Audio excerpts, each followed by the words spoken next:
The Peace Spy. "Hello, Mr. Percival," the young woman said. "So nice of you to come." She shut the door again, and Krasilnikov heard the rattle of a security chain before she opened it wide. He stepped inside, and she closed the door behind him, threw the bolt, and reattached the chain. "This is my business," he said. "I have gone to see people in places a lot farther from Washington than Alexandria. Won't you sit down?" She made a graceful gesture, and Krasilnikov reflected that she had not yet forgotten her manners. She was not yet so Americanized as all that. He sat. "I admire your taste, Ms. Zariloff." He smiled as he patted the arm of the stiff tapestry-covered chair. "This is good antique furniture." She shook her head. "It is Russian. No, it is not Russian, but it is as near to Russian furniture as I could discover here. I wish to say to the Americans, not 'I am an American,' but 'Look, I am a Soviet citizen living with you.' Surely you have seen such furnishings in other apartments. Would you care for tea?" Krasilnikov nodded. "Sure, I've seen furniture of the same type, but it wasn't as nice as this, the red and gray color scheme. Most Russians go for red and black." She smiled again, bitterly this time, before she bent in front of the steaming samovar in the corner. "Red for our country, black for death. We are so dramatic. Only I say, red for our country, gray for no peace and no war. I say that because I like red and gray better." She presented him with a fragrant glass of tea. He sipped. "You've got to understand, Ms. Orloff, that I don't do all my business with people like you. A lot of it's with Americans and American companies. The next biggest is with foreigners who want American citizenship." "But you have handled such cases as mine before?" "Sure," Krasilnikov said. He rattled off names, making some of them up. "Ah, I know Lebedev. He was one of the early ones, one of the first of us." "That's right." "The others, they did not live here, not in Washington? Because I know all those in Washington, I think." Krasilnikov reflected that her knowledge was not as complete as she believed. "No," he said. "Denikin was in New York. Nina Mikhailevo down in Florida." "And you are not an attorney?" She was looking at his card again, and he traced the raised black letters in his mind as she followed them with her remarkable gray eyes. The card read C.C. Percival, and on the next line, Expediter, followed by an address and a telephone number. He was proud of that card. "No," he told her. "A lawyer would bring suit in district court, and the federal government would stall it as long as they could. The government can stall things for a long, long time here, Ms. Zariloff." "In my country, too. Here, how long?" He shrugged. "Maybe 5 years, if you were lucky and had a good lawyer." "And with you, how long?" 5 weeks, if we're lucky. 5 months, if we're not." For the first time, she too sat, perching on the edge of her high-backed divan. "Then with you is better." Krasilnikov smiled. "I like to think so." "And your fees?" He knew how much she had in the bank, and he told her. After a moment he added, "That's the retainer. I keep it all, no matter how fast I get you back to Russia. If things don't move that fast, then you've hired me at $300 a week until the retainer's used up, or I've got you home. Of course you realize I won't be working for you exclusively, only as needed. I have other clients." She nodded slowly. "The retainer. It is so much." He was firm. "Frankly, I'm giving you a break, Ms. Orloff, because I like you and I like what you've done. If you were some fat Arab who needed an American passport, it would be a lot more." "I have to live while you work. I will have to buy my ticket." "Indeed, indeed." "Your father's the Minister of Marine?" She nodded again. "You would say the Secretary of the Navy here." "I know. Surely you can call on him for help." "Once, yes. Not any more. He cut her off. "First the retainer, Ms. Orloff. Then we'll talk about your father. Maybe I can do something." "I understand." She stood, smoothing the soft gray-blue fabric of her skirt. "I must get my checkbook. If you will excuse me." "Sure." He wanted to search for the American listening devices he knew must be there, but he was too well trained for that. He took some papers from the breast pocket of his jacket instead. When she returned, he appeared to be studying them. "Here is your retainer," she said. "It is nearly all I have." He said thank you, crossing his legs, refolding his papers and replacing them before he accepted her check. "Now sit down and tell me about your father, Miss Orloff." She sat, this time on the footstool. "It was so strange, so terrible." Her eyes had filled with tears, and he felt something he had thought dead since childhood move inside him. He said, "Perhaps it isn't really as strange as you think, Miss Orloff, or as terrible. Start at the beginning." She nodded and blew her nose in one of the tiny handkerchiefs women used here. "It started with that dancer." She was groping for the dancer's name. He supplied, "The President's son." "Yes. He went to Moscow on a tourist visa, remember? And he said he would stay there until his father was no longer president, that he would be our security against nuclear attack. It was just after our party secretary had said we would never fire the first missile." "And then others came." She nodded, no longer sniffling. "Janet Johnson was one of them. I met her in Moscow. Her father is something in the cabinet here." He sipped his tea and waited.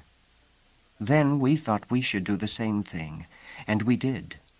She threw back her hair, her eyes gleaming, and he thrilled as if to the call of a trumpet. "Oh, they tried to stop us, but they could not send us to the Gulag, to the camps. Our fathers were in the Politburo, and we said we would go to the American embassy. Then they had to let us go, and they did." He said, "But now you want to go back." "Yes, there is fighting in the east." She hesitated. "I could do something. With training, I might become a nurse. Our grandmothers fought the Germans beside their men. I would even do that." He waited, staring out the window at the bland, blank brick face of the apartment building across the street. "And I am so lonely here." Tonelessly, he said, "There are other Russians around Washington." "Not enough. And they are going back too, or trying to." After a moment she added, "I want to see my mother and father, my brother and my sister and my aunt. Can't you understand?" "It seems that your father doesn't want to see you." "He was so angry. The letters I got from him were terrible. Yet he sent money, so I would not be in need. Then, just when I had decided to come back—" "The money stopped." "Yes. I wrote to him. I said, 'I am coming home, little father. Please forgive me.' There was nothing." "Nothing?" "No more letters, no more money." His hand touched hers. "Has it ever occurred to you that perhaps your father doesn't really want you to return to Russia?" For a moment she stared at him. "It was before I had told him I was coming home. He had ordered me 100 times, called me a traitor, the vilest names." Carefully, Krasilnikov said, "His position in your government would force him to do that, wouldn't it? How do you know he's not secretly proud of you?" "But this was before I had told him I wanted to come home." "He might have guessed it just the same from the tone of your letters. Or, like I said, there are a lot of Russians around Washington. Couldn't one of them have tipped him off?" She sighed, her eyes on the carpet. "You do not understand how it is in our country, how it is in our families."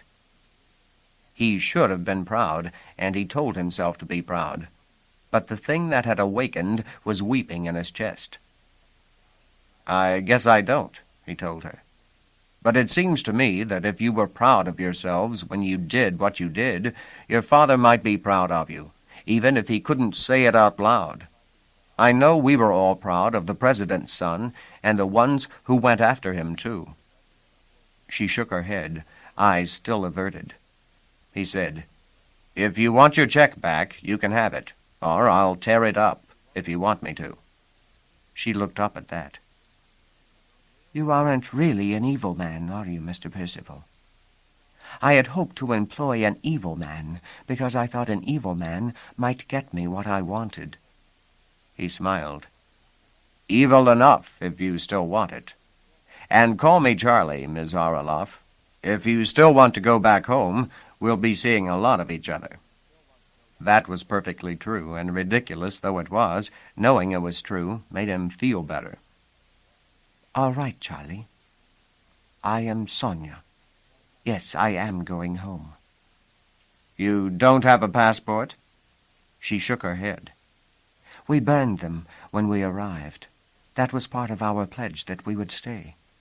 You will say it was so foolish, and you will be right. He shook his head. I never fret over the past, Sonia. It uses up too much energy. But my real troubles are not with our government, but with the government here. They do not wish me to go. They have put every possible obstacle in my path. There is the court order. She told him about it swiftly and inaccurately. When she was through, he said, All right, the first thing is to get you a green card. A green card? So you can work here. You said you didn't have much money, Sonia, and your father won't send you any more. You're going to have to eat while I'm getting you out. She shook her head. No. And pay the rent on this apartment and maybe some legal fees.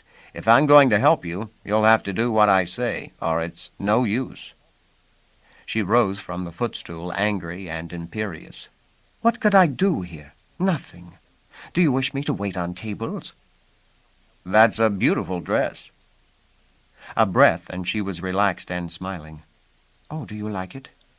I think I have some taste in clothes. Most of our women do not. They are moujiks, peasants. He said, I want you to change it. The people who give out green cards don't like pretty dresses. Put on the dress you wear when you clean the kitchen. I have told you. Have you thought of modeling, Sonia? He saw at once that she had not. You're tall, and with that face and that accent... He let it hang. I know a woman who runs an agency here. You might have to lose 10 pounds or so. You think that? At once her attention was on her body, her hands caressing her waist, lingering at her hips. Not for a man, Sonia, but for a modeling agency, maybe. We'll let Madame Depp decide. Not in the clothes in which I clean my oven. You'll have plenty of time to change and bathe before we see Madame, he explained patiently. But it's no use seeing her without the green card. She hesitated, though he knew he had won. At last, All right. It will not harm to try. You will wait while I change? Of course, Krasilnikov said. When she was gone, he rose and went to the window. It was hot out. He remembered how the heat had struck his face when he had stepped from his car. There was so much good climate in this country, yet they had built their capital here. The telephone rang. She called from the bedroom. Would you get that, please? It is probably a mistake, a wrong number. He said, All right, and picked up the telephone. Sonia Orloff's apartment? It is me, Wilson. And you are? C.C. Percival. They are sending Ipatiev. The film star? Yes. I can hardly believe it, but that is what they say. He will hold her. Half to himself he whispered, Unless he goes to Hollywood. You said? I could not hear you. She called, Was it not a wrong number? He covered the mouthpiece with his hand. It was for me. I let my secretary know I'd be here. He told the mouthpiece, Thank you, and hung up. I am not too long. No hurry. There was a copy of Time on the shelf under the little table beside the samovar. He thought, why do all of us subscribe to it? They could trace every agent just from that, from Time's subscription list.